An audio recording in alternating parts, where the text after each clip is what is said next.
people, it's Landon here, and 5 years ago I did a YouTube video where I talked about the expenses of owning a house and how it was a lot different than potentially renting an apartment. It's been my most popular YouTube video. I keep on getting comments on it, and every time I get a comment I'm like, oh, I should really do an update because there's been a lot of changes. Not only that, there's like other expenses that I forgot to add.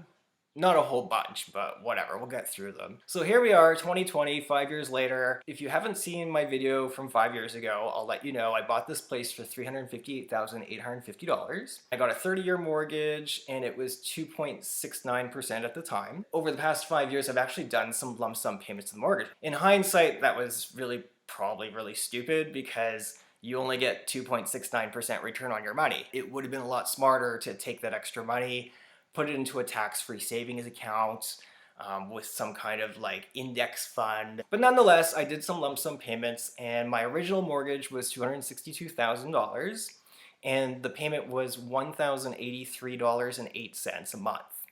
Now it's $199,010.37.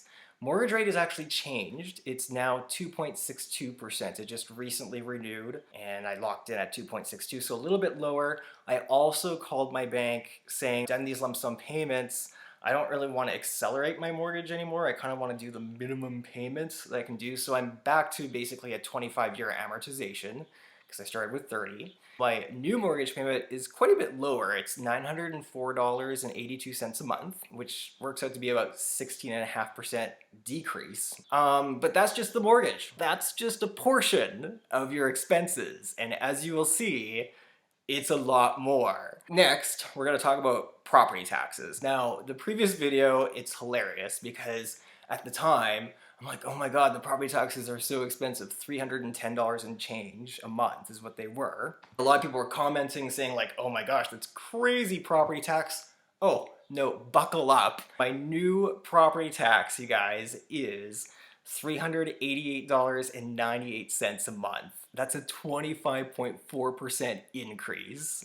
I mean, this city is expensive, I guess. The nice thing is, misery loves company, so everybody pays taxes in this city. It's just what happens. After the property taxes, we have home insurance because you need home insurance in order to have a mortgage. It's also a smart thing to have. My old home insurance, I think was like $143 and change because it included a disability insurance or something. Anyways, I canceled that years ago because I'm like, this is dumb. My current premium right now is $118.12 a month. So that's actually a decrease of 17.6%. Natural gas, again, we need to heat this house. It's Canada. My natural gas 5 years ago was $134.21, which included a connection fee. Right now, same time of year, my natural gas was $112.81, so a decrease of 16%. Then we have my electricity. So at the time, my electricity was $116.95 a month.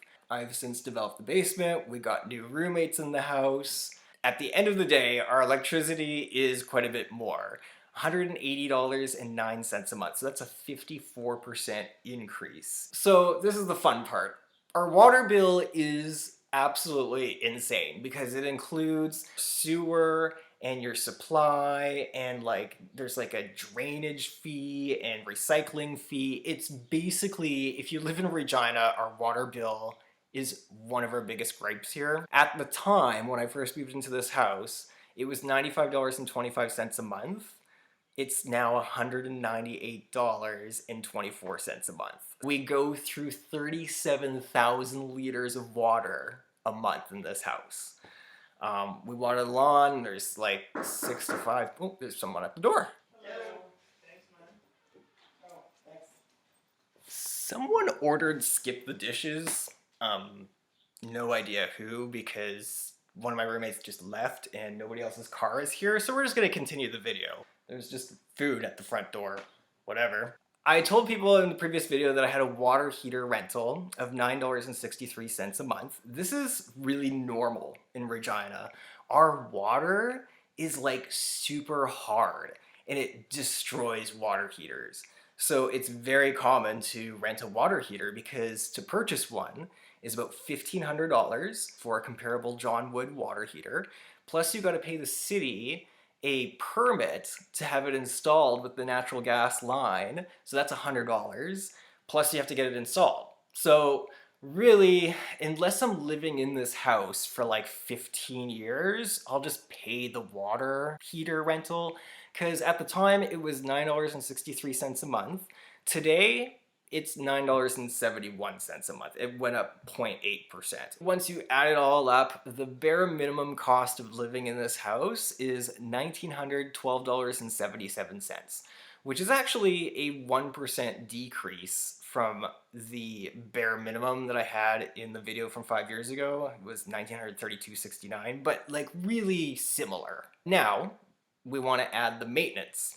So at the time of the video, I said I would guesstimated it would be $300 a month to maintain this house. You know, maybe you want to buy a table, you want to do a renovation. And I got a lot of people commenting saying like, oh my gosh, $300 a month, that's crazy expensive. If I included the basement renovation, that number would be over $1,000. I'm sure it was $60,000 to develop that basement. So I'm gonna completely leave that out. I'm just gonna include like, you know, replace skylights. I had the neighbor do a fence 1 year. I had painting done. I basically calculated everything over the course of a full year in 2019, which I paid in repairs and maintenance and, you know, just random stuff. And the number was actually shockingly close. It was $286.50 a month. Turns out to be, yeah, a little 4.5% decrease of what I expected, but it's pretty close. Then we have other expenses that I didn't include. So when I have 5 people plus myself living in this house, it gets dirty. I have cleaning staff that come to the house once every 4 weeks, and they're $125 a visit. I also didn't include Wi-Fi in the expense because as a crazy person, I thought, oh, we don't need Wi-Fi in the house. That lasted like 3 months and we got Wi-Fi. So my Wi-Fi bill is now $61 a month. Finally, this was kind of a really unexpected expense. Because we go through quite a bit of water in the house, I go through a lot of water softener salt. And so I go about 3.5 bags a month in water softener salt. That ended up being $26.07 a month. And then of course I got my cell phone. At the time it was really inexpensive. The $39.97 because I had no data. It was really cheap, but now we want data. The phone bill right now is $84.53 a month. At the end of the day, the old expense of the house was $2,232.69 a month. Today, even with, you know, our luxuries such as our Wi-Fi and cleaning staff and so forth, it's $2,495.87 a month. So an increase of 11.8%. That's not terrible considering it's been 5 years and we had those crazy property tax increases. The other interesting thing too is that when I did my video of the expenses of owning my house, I was renting out 2 bedrooms that were $600 a month. So that was an extra $1,200.